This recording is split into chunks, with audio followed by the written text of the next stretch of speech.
Hello, this is Ron Paul with your weekly update for Monday, June 27th.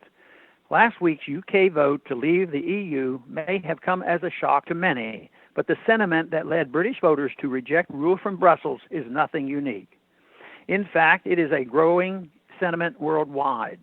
Frustration with politics as usual, with political parties that really do not differ in philosophy, with an economy that serves the 1% at the expense of the rest of society, is a growing phenomenon throughout Europe and in the United States as well. The Bernie Sanders and Donald Trump phenomena are about one example of a frustrated public sensing something is very wrong with society and looking for a way out. What is happening in the UK, in Europe, and in the US is nothing less than a breakdown of the entire system. The EU was meant to be a customs union where post-World War II Western Europe could rebuild itself through free trade and a reduction in bureaucracy. Through corruption and political ambition, it became an unelected bully government in Brussels, where the well-connected were well compensated and insulated from the votes of mere citizens. Whatever happens in the near future, and it is certainly not assured that the vote to Brexit will actually end in the UK's departure from the EU, a line has been crossed that supporters of more personal liberty should celebrate. Rule from London is preferable to liberty-minded Britons than rule from Brussels, just as Texans should prefer rule from Austin to rule from Washington. That doesn't make either option perfect, just more likely to produce more freedom. Is Brexit the first victory in a large freedom movement? Can we get out of a system that creates money out of thin air to benefit the ruling class while impoverishing the middle class?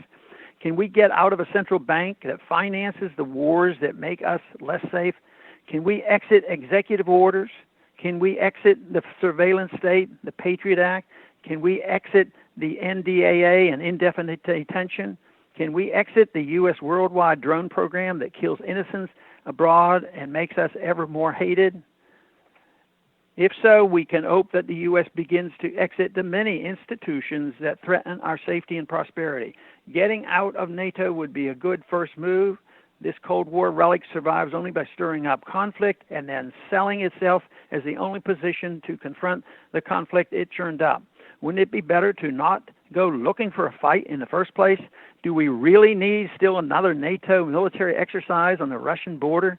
It should be no surprise that NATO Secretary General Jens Stoltenberg was fear-mongering on the eve of the Brexit vote, warning UK citizens that if they vote to leave, they could face increased terrorism.